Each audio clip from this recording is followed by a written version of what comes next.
बड़ बड़ बदमाश ना हमार नाम सुन के हिल जालन सन।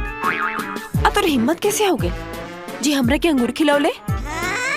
साफ साफ बता तू कौना गैंग के आदमी हवे?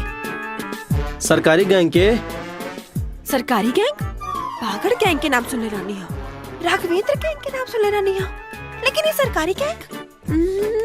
देखा अभी भी तोरा पास टाइम बा, बता दे तू कौन गैंग से बड़े, ना तो 376 धारा के अनुसार तो के जेल के भीतरी कर दे। हमार नाम इंस्पेक्टर नैना सिंह, बुझले? हम साचो कहतनी मैम, तोहार की रिया नहीं के विश्वास तो हाई देख ला। तू हमरा के घूस देवे के कोशिश करता रे का? हाँ?